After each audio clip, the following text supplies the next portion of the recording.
wonderful. And it's, again, very inspiring to know that we're really thinking about how we can take this, this project, this industry with cannabis to uplift our community. And I hope that we will always keep that in mind and not lose focus of that, because that truly is the purpose, is to uplift our communities. All right, so our next principle is called KUUMBA, which is creativity. And it seems like we've been talking about creativity already too. Certainly, that's Stephen, right? Stephen has certainly been talking a lot about creativity, and Danny too, you know, when it comes to the product development. So creativity, to always do as much as we can in the way we can to leave our community more beautiful and beneficial than we inherited it. So it's hard to say which one of these principles is the bomb, which one is the best, and it's got to weave them all together. So we'll light our 6th candle. KUUMBA. Habari gani. Let's go. First of all, thank you so much for having me here with you all today. My name is Dr. Rachel Knox. Hey, love it, love it. I am a medical doctor. Let's see, I graduated from Tufts School of Medicine with an MD MBA because my mom told me to do medicine differently. So I pursued that dual degree along with my baby sis, and am conventionally trained in family and integrative medicine, my sister in preventative medicine, my mom in anesthesiology, and my dad in emergency medicine. And why that's important is because all 4 of us 6 years ago left conventional medicine and are now, I guess, pioneering what we call the nascent fields of cannabinoid medicine and endocannabinology. Back in 2016, we opened up our premier clinics, American Cannabinoid Clinics, because we wanted to offer patients comprehensive care in cannabinoid medicine, not be another cardinal, right? That exists in a lot of these states, right? You spend 5 to 10 minutes with a patient. Yeah, you have a condition the state says qualifies you for cannabis use, and send them out the door. Patients were needing much more. We are medical doctors. We're trained in anatomy and physiology and pharmacology, and patients expected us to help them understand how to use cannabis therapeutically. I'm not talking about legacy patients, patients who taught me a thing or few. I'm talking about these patients who are newly coming to cannabis, not knowing what to do with all of these products that are in these emerging markets. So just one more thing about me, before I get into the bigger thing about all of us, as really the reason why I'm here today. And that's where my family has gone. You asked about creativity. Well, to us, endocannabinoid system and the greater endocannabinoid dome really explains to us what universal law has been trying to teach us, right? That whole entourage thing, that entourage effect, what we call in chem, the entourage impact, where when we do a thing together, the impact we make is greater than all their parts. So my family, very interested in this science and allowing the science to inform how we conduct business, created our own little conglomerate ecosystem. So we have our clinics. We're just getting ready to launch a laboratory, as well as a technology suite where we're building an electronic health record keeping system built around the endocannabinoid system. It's an EHR that we fully intend to integrate with all healers and healthcare professionals, whether you identify as a doula or a chiropractor or a neurosurgeon. We're all treating the endocannabinoid system, and so we all need to have a comprehensive understanding of what impacts that patient that has an endocannabinoid system. And then we have Pivotal EDU, where we educate our colleagues, our fellow healthcare professionals in the space. Now, with all of that, and I'm sorry I'm taking up so much time, with all of that, I found myself as a Black woman physician in cannabis, really at the intersection of everything a few years ago. I was having these patients come to me and complaining in Oregon, where I'm at, how adult use was ruining medical, and I was like, who's making decisions? And I realized that there were no scientists, no researchers, no healthcare professionals involved in policy and regulation of this medicinal plant. I mean, crazy. And then when I learned about all the things that were done to my people, you know, by way of the abuse of this plant, I was like fully mortified and galvanized to do something about it. So I got involved in policy and regulation. I chaired the Oregon Cannabis Commission for almost 3 years, and now on the Psilocybin Advisory Board, but still serving that commission in the Health Equity Subcommittee I created before I left. Because we need to get this health equity conversation going in these spaces. This is why we created KEM, Cannabis Health Equity Movement. Many of us are just sick and tired of trying to explain to policymakers and regulators and even industry operators of color, that we needed to allow this plant to do what it was put on this earth to do between its industrial and agricultural, nutritional and medical purposes, right? We need to start to demonstrate together that cannabis does create pathways to health equity. So that's the Cannabis Health Equity Movement. We do our work through coalition, through working with many of the people who are already here today, all of us doing the thing that we do best to create entourage impact for our communities. So with that, I will pass the mic. All right. Well, I gotta always follow. Rachel's like, oh my gosh, but I am so grateful and thankful to be on this session today, Habari Gani. And I was so excited when I got the invitation, because I'm thinking, wow, coming full circle, because I am a veteran of Kwanzaa. I've been celebrating it with my family for over 40 years. When I used to talk to people and tell them that, you know, I'm celebrating Kwanzaa in kindergarten, first grade, and they were looking like, what is that? So just to see it full circle, I am elated to be here in this space at this time. And so I'll provide a little bit of background about me and then go on to why I'm here and with some of my colleagues today.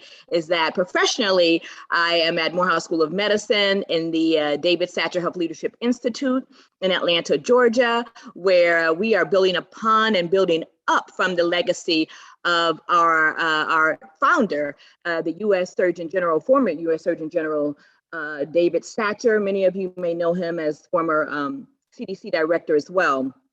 And he decided to come back to Morehouse School of Medicine, where he was former president, and wanted to build upon the legacy to focus on health equity, eliminating health disparities, and continues to do that to this day.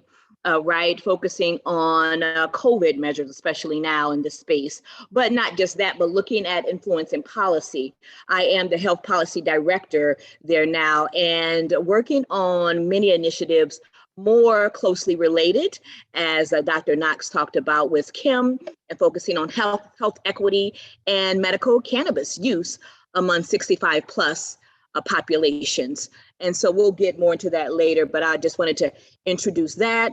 The work that we are doing at SHLI focuses on health systems transformation, of course, mental and behavioral issues, focusing on political determinants of health. We know all of that is encompassing within medical cannabis, that cannabis space, hemp space, especially when we talk about criminalization or decriminalization and all things that come with cannabis. So we became involved over 2 years and working very closely with some sponsors and funders, and even along with KEM. I've been blessed to work alongside the Knox sisters, along with Dashita Dawson, and learning more about this. You know, I say professionally because on one end, I am a trained medical anthropologist and also a public health practitioner. So a lot of that, there's a lot enthralled with that, right? But essentially, it's just my family and generational things of being fourth generation HBCU, legacy. And I would say it's advocacy, it's mobilization, all of that when we're talking about speaking for the voiceless, whether it be in research, whether it be in any science or policy and advocacy. And so we got involved when a funder from Morehouse School of Medicine said, hey, I'd like to learn a little bit more about this, especially where Georgia sits in this space.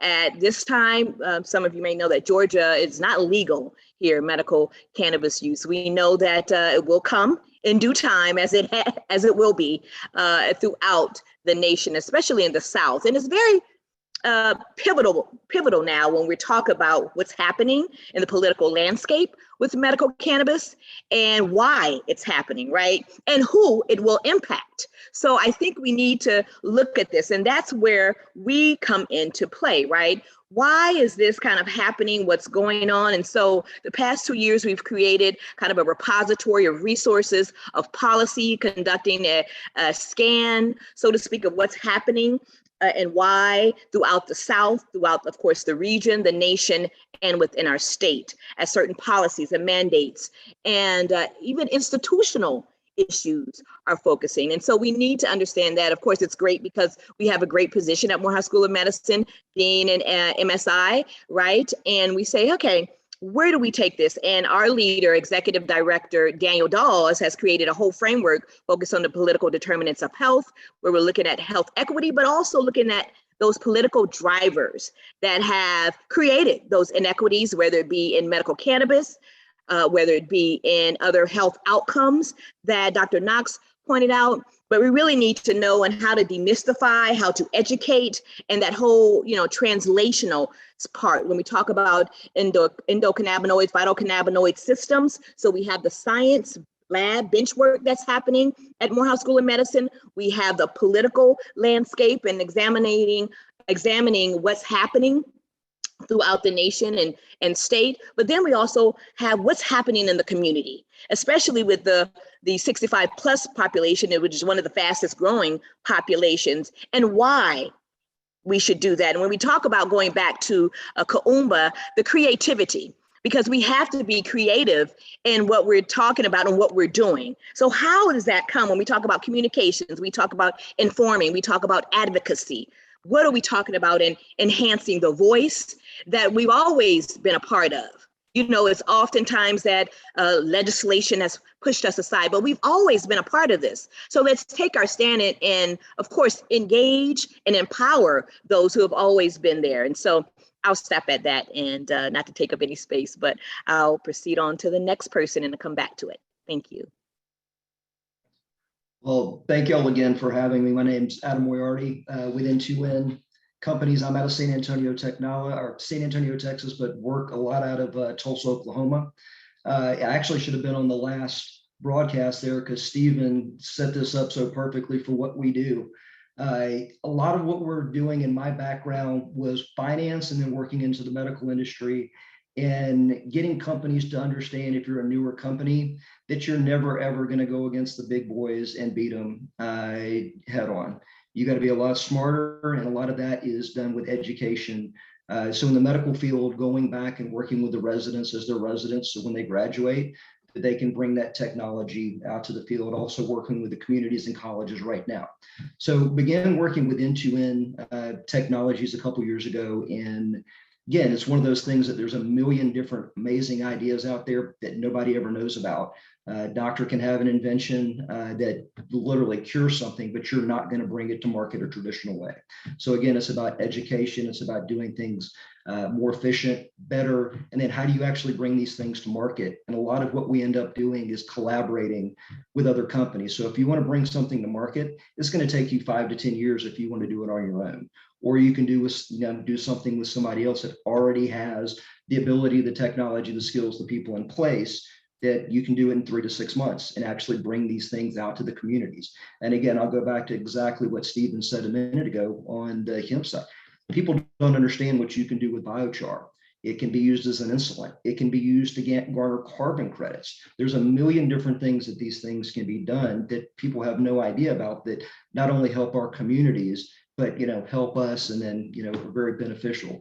So Intuin as a company had about 20 years of technology already built into it. Their developer was a material scientist, physicist, chemist that did a lot of stuff for the military.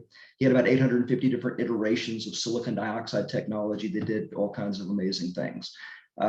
They put it into Liverpool University to do testing to see what else it could do. And one of the things that they realized, it could be used as a prophylactic for agriculture. One of the most highly profitable agricultural markets, obviously, is cannabis. They were running into issues with powdery mildew. Powdery mildew affects probably 50% of the crops. 50% of crops are lost before they ever make it out of the field. And then another 30-40% are lost after processing. In 30,000 plants that have been tested with this, they've lost zero. So again, it sounds unbelievable, but the technology behind it is something that's totally different than the market. Everybody's always taught that you have to poison or kill, fungus or bacteria. This is done as a mechanical kill. It's a silicon dioxide derivative that sits on the leaf of the plant of the cannabis that mechanically kills viruses, bacteria, aphids, mites, anything that may come along. What's interesting about it is it holds a positive static charge. As you know, bacteria and mites, anything like that, not mites, but bacteria and fungi hold a negative static charge. So it literally attracts it, pulls it in half, splits it, so it can replicate it over and over and over again. The thing that's really neat about that too is it maintains organic status because it's literally silica, it's sand. And so with that, if your plant is not dedicating as much time to defending itself, what can it do? It bigger, grows faster. So all the testing and studies showing give you additional 100 to 600% additional yield, uptake in CO2, increase the ability to process energy, leading to shelf life now, not just on cannabis, but any type of vegetable or plant. It doesn't allow the virus or fungus to take hold. And so your shelf life extends. Last year, $161 billion were lost in the US to food storage waste, just on rot. So again, not just the monetary aspect of that, but also being able to extend food life, brings down the cost of food for everybody, gives you better food, gives you organic food. So again, it's, the hardest thing that we've had to do is educate people on a preventative process, as opposed to the reactionary process when everybody waits to something to happen. And again, why we're so thankful that y'all were able to invite us today to begin, this education process early on. Absolutely. And thank you, Adam, for, opening up and beginning to share some of the work and innovations that you guys are producing at Intuin. We've also heard, you guys are working really closely. Our ladies have discussed how they're working super closely in this medical industry and space. And in the vein of, being really transparency about the science, we just heard from Stephen Philpott, who's doing a, great dynamic in research, and he's opened up or made it really evident to us this conflict between research and policy and how it prevents the progress in the industry. So can you guys kind of expose some, in Dr. Standifer, you also spoke on medical anthropology, right? So that sounds super sexy. And so can you give us some insights to these niche areas you have, and some of the innovations that are developing in these spaces? Well, to start off, trained at there's my PhD is in anthropology. It's applied anthropology, and so most people, when I told my parents that, they were like, "Okay, you going to study bones and dinosaurs? What is that?" So we know anthropology is a lot more than that. It's forensics. It's all of that. But medical anthropology focuses on the cultural attributes of illness, sickness, and wellness in a population. And so there are a few cohorts of my colleagues out there and in various spaces, but that's just a part of it. So, and so I bring into that, some of my cultural, expertise and what's happening and what's going on in the pulse of the community. I'm also a community-based participatory researcher as well. So I'm able to tap into some of those tenets, but also worked in the public health space for about 15 years at CDC and some government and university spaces. So with all of that knowledge, I come into this space right now. And so I think it's very critical as we talk about this to inform, of course, we said policymakers, even when sometimes they don't think that they want to hear it or they need to. Right now, it's great that some policy influencers, whether they be legislators or activists, are really have the ear of, right now, the White House and some of the respective individuals that are informing the president, but why it's important, right? And what's happening. And so we're taking kind of that template of what's happening in Oregon, as Dr. Knox talked about, what's happened previously. And Georgia is really great because we're kind of assessing what's the calm before the storm, right?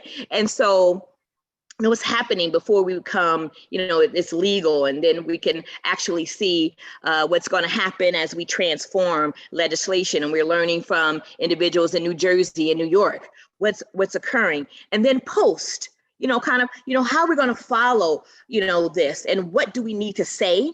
How do we present it to those who really need to know? Because some people don't think that they need to know. And as I talk about this at Morehouse School of Medicine, we have, physicians. We have clinics. We have many of our training programs are down at Safety Net Hospital in downtown Atlanta, where we have a population that is heavily impacted by this issue and will be. And so when we talk to clinicians who are within our particular setting, they say, hey, people are asking us, okay, when this becomes legal, how do I get it? What am I going to do? Because I'm tired of the medicine. I'm tired of taking it. It's causing some impacts, and they're reading, right? We have a more informed patient, right? Dr. Knox, we have more people like, going to, WebMD or certain things, and whether it be, kind of scientific or not, people are able to access information. And so how evidence-based it is, we know that people are being informed. And so we have to give that knowledge. And oftentimes it is that physician that just sits down with them for 5 to 7 minutes, or it's going to be a community health worker that we know that is out there, either in the church, either in the barber shops, either in beauty salons. And so we're taking this space, as I am doing it on my funded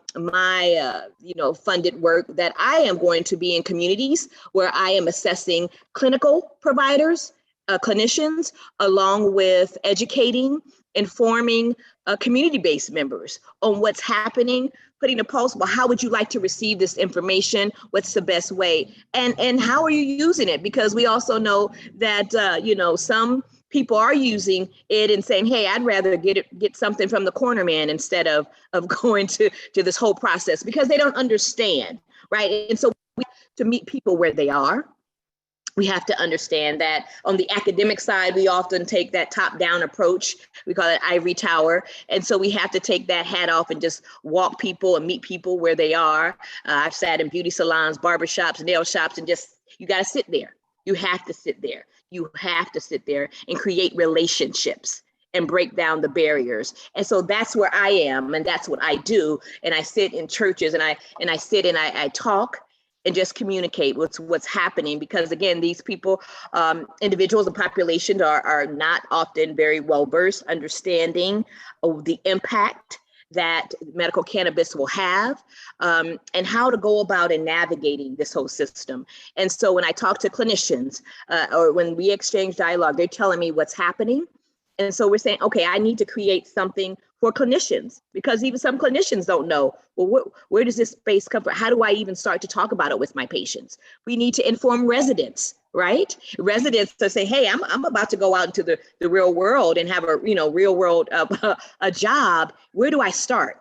And then even with students, right? I teach first year medical students. And so I talk about some of the work that I'm doing, and they're like, wow, I'd like to really get in this space.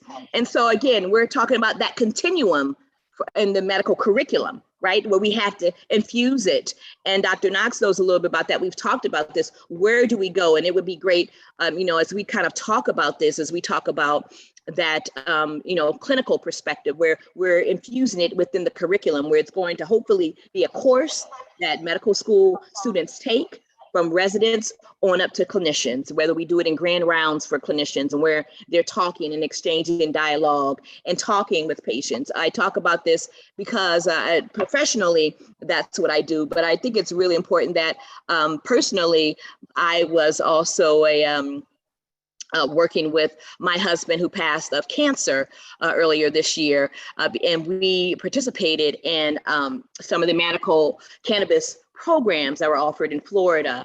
And so it's very near and dear to my heart. Little did I know that I would be heavily impacted personally. I thought professionally, but personally by this. And so I was engaged and more committed than ever to learn more about medical cannabis, the use, And how do I get individuals to understand that this is important? Because at that time, I tell people my husband was very hesitant because he said, I don't want to be high. I don't want to do this. So I saw that personally and what's happening, and then transition and getting education really kind of changed in his mindset and understanding what, cannabinoid and the whole system.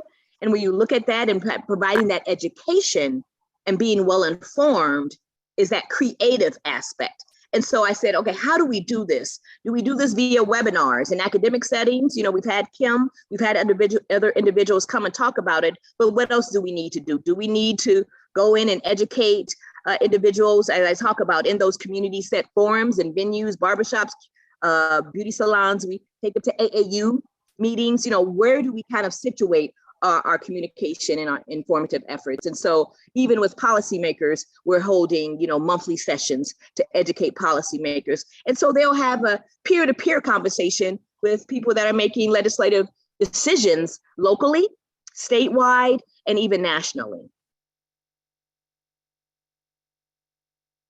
Absolutely. I want to, before I pose the next question, Dr. Knox or Adam, did you guys want to comment on that? Sure. Yeah, I think Dr. Standifer was speaking to a holistic approach, right? I heard you say meet people where they're at. I heard you say educate, right? Career path, educate young people who are going to be the folks at the helm of this, what I hope is a very integrated marketplace in cannabis one day. Stephen, I saw you drop this note about Pfizer. I just want to slightly correct your statement. No, they're not getting into the cannabis industry. They acquired a biotechnology company that's working on a molecule, right? Single molecule medicine that is a CB2 agonist, right? So they are doing exactly what they always do. They are not looking, in my opinion, they are not looking to participate in the cannabis industry. They're looking to move the industry aside, right? And establish for big pharma their place in the pharmaceutical cannabinoid drug market. We already have Marinol, we already have Sesamet. I throw Epidiolex in there. Yeah, it was derived from cannabis, the whole plant. However, it is an isolate. So I just have to make sure industry understands, no. Big pharma, Pfizer and them, they're not coming to play. They're coming to take over using the same old tactic, right? Dominate by molecule. They're not interested in this whole plant stuff, but we need to be. So the only thing I wanted to add to Dr. Standifer is that two things. One, we need to challenge, right? Wonderful that Morehouse School of Medicine understands we have to train medical students, educate medical students, train residents, and then go back and re-prepare attending physicians, right, those who are in practice. But at some point, we got to challenge these schools and licensing boards to do exactly that, prepare their licensees for the public. It is my job as a doctor to stay educated always. I'm a lifelong learner because I have to always be in service to my patient. It's not good enough for me to be like, oh, my hospital system says I can't talk to you about cannabis. No, that's a sin of omission, right? Technically, these patients could be suing their doctors for not doing enough, right? Because if they go and get information from a dispensary attendant and something bad happens, they can say, well, my doctor actually didn't take the time to educate me on the pharmacology. That's the sin of omission, withholding information. That places us at a significant liability that I don't think people understand yet. So I've talked to the Oregon Medical Board and I said, no, it's your job to make sure that your license holders have a minimum amount of education so that just consumers who wind up in our emergency departments or our primary care clinics or in the OR for surgery have clinicians who understand drug interactions, et cetera. That's our job, to be unbiased about pharmacology. That's just it. It's our due diligence. It's our job. Like I had to take 12 hours of opioid continuing education as a condition to renew my medical license in California. Why aren't in these legal cannabis states, we're mandating that clinicians of all backgrounds be required to learn something, the basics of cannabis pharmacology, the basics of endocannabinology, just to prepare for a public who is consuming cannabis. So that's one thing I think we need to challenge.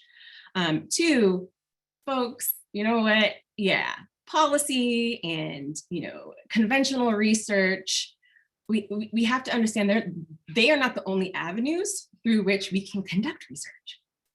I like to say the most important type of technology that we have today to develop a truly robust cannabis industry that's going to be meaningful to the end consumer is human technology. Our experience, right? Anecdote.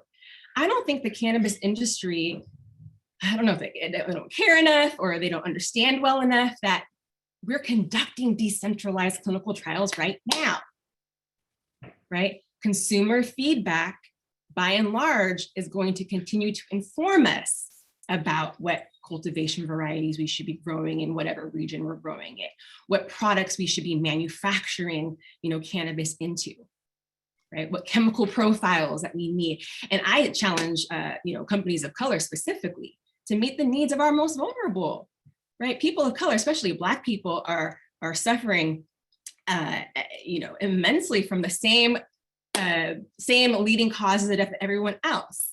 And we have a system that's not closing that disparity gap, right? Healthy People 2010, Healthy People 2020 said we need to close this disparity gap between, Black outcomes and white outcomes. And it hasn't budged an inch because the system doesn't work for us.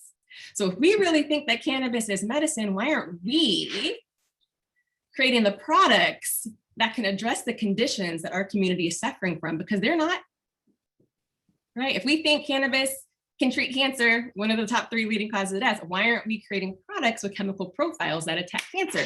Listen, what one person recreates with, another person can medicate with. You did it.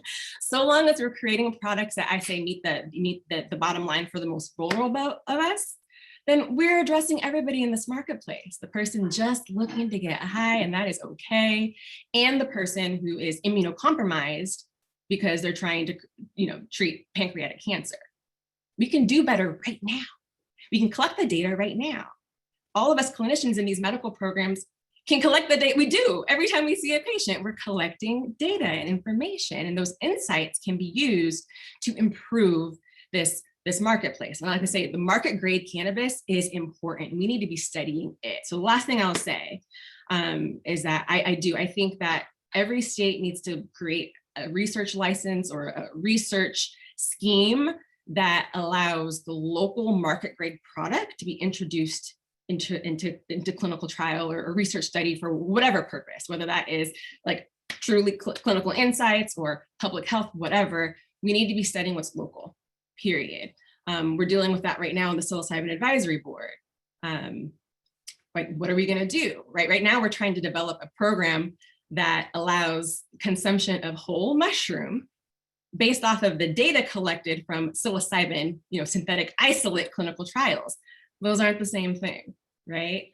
So at some point, we're gonna have to open up research avenues for these whole plant preparations that are gonna be treating the depression and the anxiety, right? The conditions that Measure 109 said we were going to treat with whole mushroom products, not the isolate.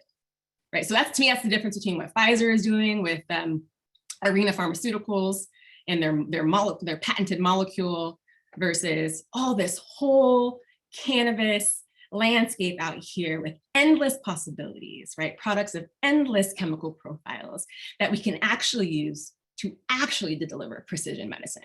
I can tell you, Pfizer's product is not going to be a one-size-fits-all, option. It can't be. But can our cannabis marketplaces state to state and country to country? Yeah.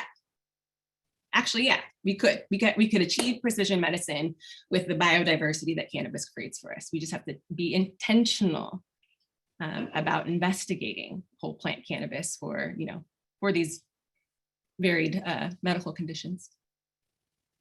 Absolutely. I'm always overjoyed with the alignment in the conversation.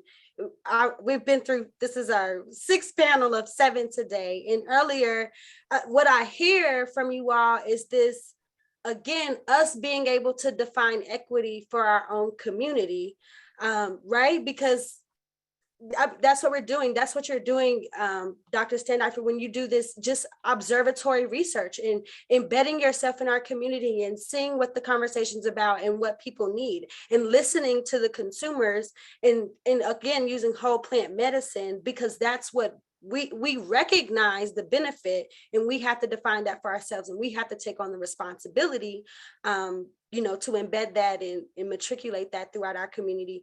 And also that common thread of education, so we can knock down these barriers. I have about 2 more questions. I did see though that Candace had her hand up.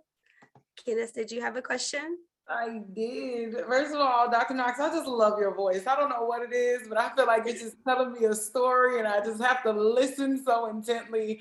You all are absolutely amazing. And, you know, like we've been saying, a lot of the conversations are building on each other, but Stephen in our last panel definitely touched on, and this is like, I'm so serious, Stephen, when I say I need you to make that diagram so we can really sit with it and like have conversations around it. But he kind of alluded to a nexus of, which we all know exists, but I just wanted to hear you all's views on this around like the relationship between funding, right? Capital and funding, research, and then policy. Because I think ultimately that, and I would love to hear that from, I guess, the more medical side of what you all are doing compared to like just the pure research and, you know, well, I don't want to say pure research and development, which was the focus of our last conversation, but all that to ask, I definitely think, you know, if you all are not connected with Stephen, I need y'all to get connected so we can get some research, some more research alignment and things like that. But I'm just interested to hear you all's perspective on that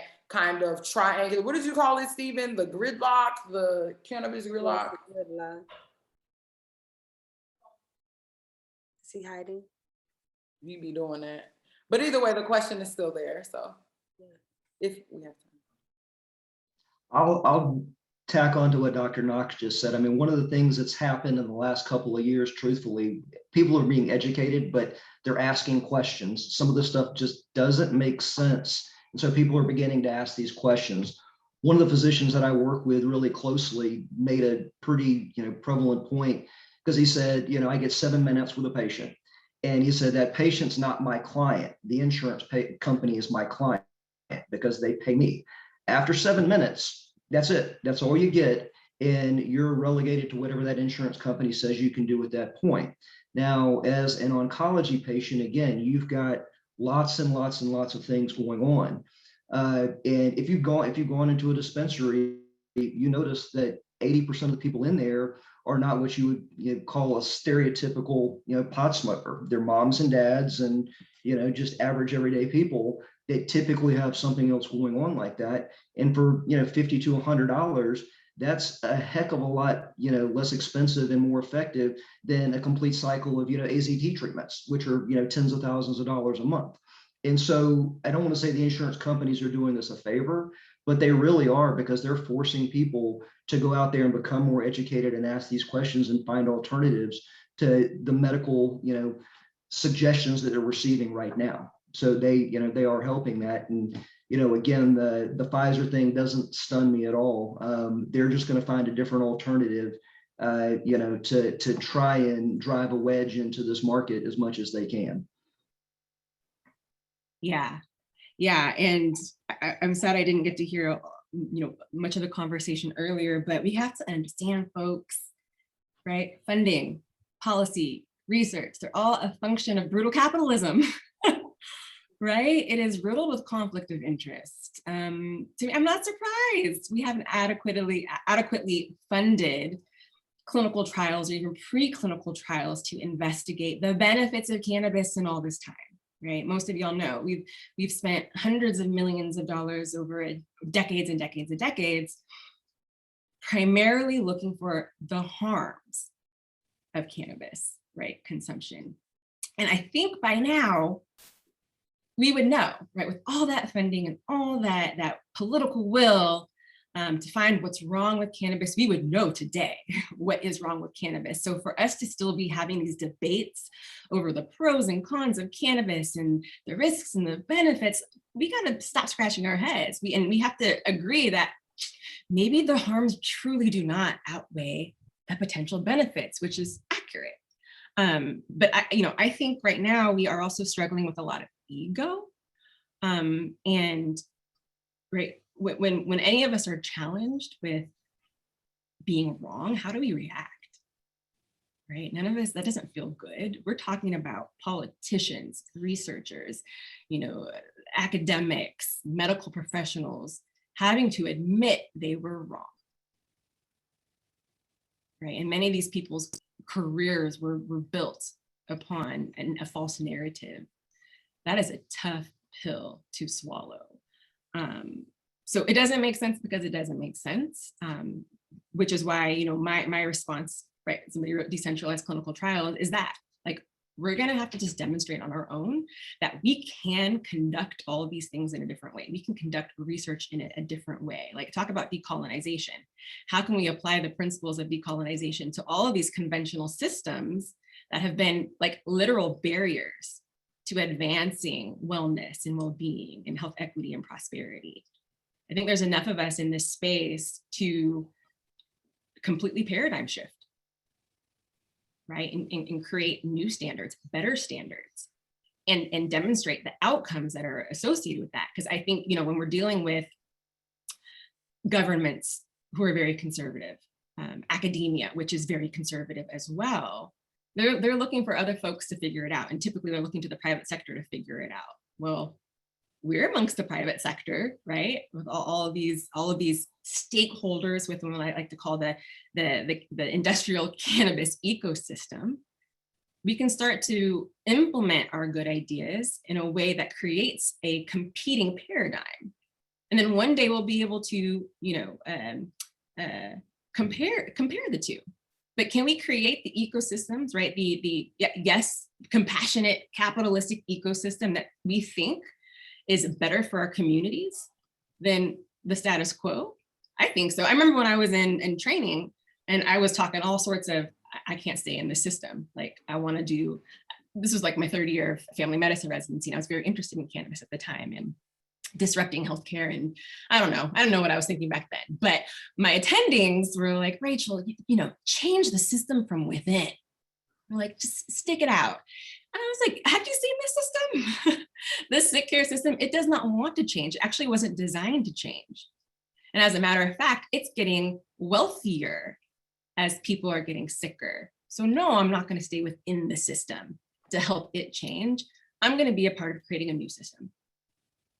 And what's really ironic is that much of this new system is based on very ancient principles, right? Beckoning us to get back to our roots, get back to nature. Like I said at the beginning, like, my creativity is really inspired by the endocannabinoid system and its complex integration.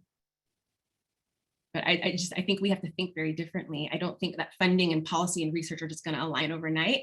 I think we need to invest our resources into a new kind of research that is going to inform a new kind of policy, right? And I think there would be a lot of people interested in funding that. Yeah, and just to add to that, that's what I think right now, this particular platform is creative within itself, right? And how minority serving institutions and HBCUs have that space to do so, right? And paradigm shifting, not going along with status quo, as Dr. Knox talked about, shifting the paradigm and having, oftentimes it takes mavericks who may be there temporarily or not, but because we know also internally within the institutions that we work with, that sometimes we have to work within the parameters there. But when you work within some of these institutions, well, where can you align some of the efforts to talk about medical cannabis and look at that, right?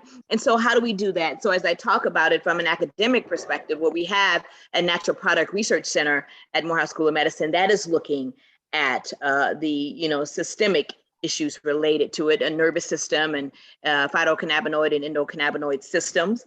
And then, as I mentioned, it going to translational.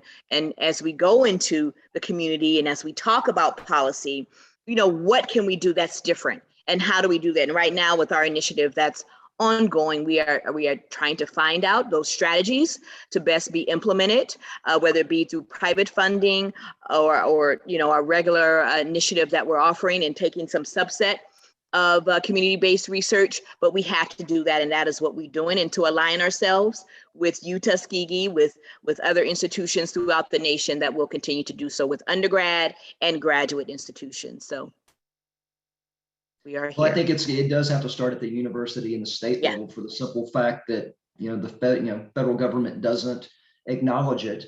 It's interesting that every single one of the representatives out there represents some type of pharmaceutical company, but none of them represents any type of company with marijuana, cannabinoids, anything like that. And I always laugh.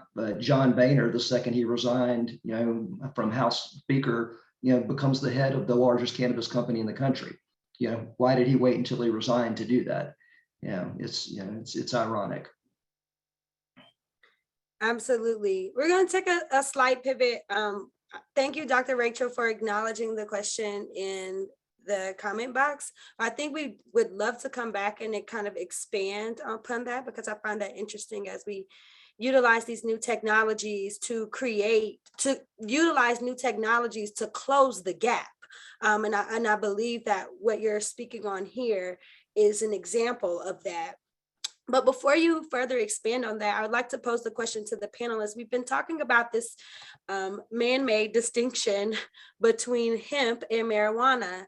And if you all would expand upon, if you could speak to this distinction and how it impacts your work. Oh man, that's one of the catalysts for the cannabis health equity movement, cannabis sativa health equity movement. I get it. I get the want, the need to create, an arbitrary designation based on THC, right? The most intoxicating and euphorogenic compound, because any of the cannabinoids and terpenes that affect mood or cognition or consciousness or otherwise, right? Motility is psychoactive. So CBD is psychoactive. If there's any questions still in this room, I get it, but I think it's really unfortunate. I think it's very unfortunate that we've created 3 siloed industries, if you will, between medical, adult, not recreational, and hemp. To me, it's just ridiculous. I think if you have cannabinoids in you, if you have terpenes in you, you are medicinal all the time. So both hemp and marijuana are equally medicinal. And cannabinoids at varying concentrations have impact, for better or worse, not just THC, also CBD, which is the cannabinoid that has the most risk for drug-drug interactions with pharmaceutical drugs, right? And we're not nearly as concerned about that as we should be. I'm of the mind that we should be just regulating cannabis, period. And stratifying access to cannabis products based on its chemical constituents, right? So, and I'm also very agnostic when it comes to cannabinoids, CBD and THC being top of mind. I'm one of those folks who believe that, access to cannabis products via dispensary or a CVS should just be based on cannabinoid concentration. And again, not just THC, but CBD too, right? I am concerned that parents of small children can get near isolate CBD to treat their kids, A through Z without medical oversight. To me, that's very scary. But am I trusting of parents to use a less concentrated product for their kids? Yeah, sure. Yes, sure.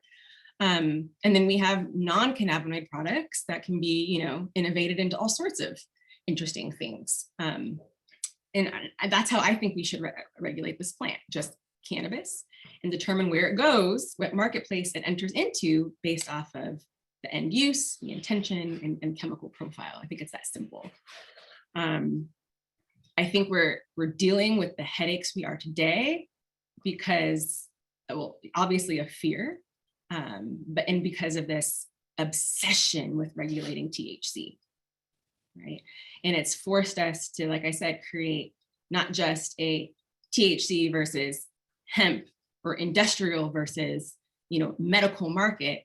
we've even created, like in Oregon, we have a medical vertical, and now somehow it's different than the adult vertical, but the products are all the same, which is somehow different than the CBD vertical that's outside of the regulatory system, when at the end of the day, they're all cannabinoid containing products, folks. It's so silly. And I think, and we're creating redundancy, inefficiency. It's very expensive. Unfortunately, people have, fundraised millions and millions of dollars to continue to support this trifurcated system. And so now people are not wanting to shift and change into a system that actually makes more sense. We're dealing with hot hemp and having to destroy product because there's too much THC in it, when, okay, fine, route it to a medical market, route it to an adult use market. Why are you killing this person's business? Route it to research, right? There's tons of ways to remediate, but we won't, right? Because we have this arbitrary designation, we have these silos, and everybody has to stay in their place. Right, absolutely. Jump right in. So yeah, I got everybody's email here. I mean, one of the biggest things that we do as far as education is allow people to trial the products. I can tell you how well it works when you're out there testing and growing, but we would much rather send it to the universities, let them trial it, test it themselves, see for themselves, and again, continue to expand the growth of this product. I mean, it all starts at the university and education level, much more so than trying to get somebody that's been growing something for 40 years to change midstream. So absolutely reach out to me, and would love to speak with y'all further. Absolutely. And I would just close in stating that, again, I've been posting throughout our panel the links that we have on all the resources that are at the Satcher Health Leadership Institute at Morehouse School of Medicine. And if everyone is okay with me including you on our listservs and distribution lists, you look out for more information this upcoming year. Thank you so much. Ashe. Ashe, ashe. And I dropped my details in the chat, email, KEM's websites. I didn't mention ACAM, that's our Association for Cannabis, Health, Equity, and Medicine. It's a mutual benefit nonprofit for healers and health and medical professionals of color in the cannabis industry interested in advancing health equity. Just quickly, the purpose of this organization is to increase the ranks of people of color who are expert in our field. The reason it exists as a part of the movement is because I heard someone on a stage say there are no Black doctors in cannabis. Someone who knew me, my family, as a matter of fact. It was weird. And I was like, we're invisible. One, we're invisible. Two, people of color do better when they're cared for by people of color. So we couldn't hurry up and make sure that licensed healthcare providers of color are knowledgeable in cannabinoid medicine fast enough for the benefit of our patients. So check out ACAM. Yeah, I think that's probably about it. Shay, before you all slide out, I do want to give our participants, if you all have any little last questions or comments for this panel that you want to slide in, just want to tell them how awesome they are, how much you love their work. Now's the time to big up these awesome panelists, and we're going to give you all time to do that while Dr. Shakir is prepping us for our last session. Do we have any questions or comments from the audience at all? Pele said he has too many questions, and I'm actually not surprised by that at all. Not surprised by that at all. Brandy says, thank you all for the great information and discussion. Thank y'all, I appreciate you all. Yes, and definitely this whole, the reason that we decided to do Canna-Kwanzaa-Con was about building community, right? Because anyone in the cannabis industry, and we heard it 100 times today, but the relationships are everything. It's about who you know and who knows you. You know what I'm saying? Because that is how the information is really, really being shared, right? It's through us who are passionate and are committed and are in the field daily doing this work. And so for us, here at Tuskegee, on behalf of Cooperative Extension, SMART, the Student Marijuana Alliance for Research and Transparency, Black Belt Deliberative Dialogue Group, the Carver Integrated Sustainability Center, there's a lot of people who are coming together to make this happen and make this real today. But I just want to say thank you to you all again, because the work that you're doing is so pivotal and it's so, so crucial for our communities, not only as we face a global pandemic, right? We're on rolling into almost year 3 at this point, right, of a global pandemic, but also like with climate change and these very real issues in our environment, right? That Stephen talked about. Like, it's not necessarily the plant itself. And if we're like plants, it's not just about us, it's about our environment as well. And cultivating space for us to show up and have conversations that are important and relevant and helpful and supportive and beneficial and transformative and progressive for us and our community and the people that we say that we are here to serve.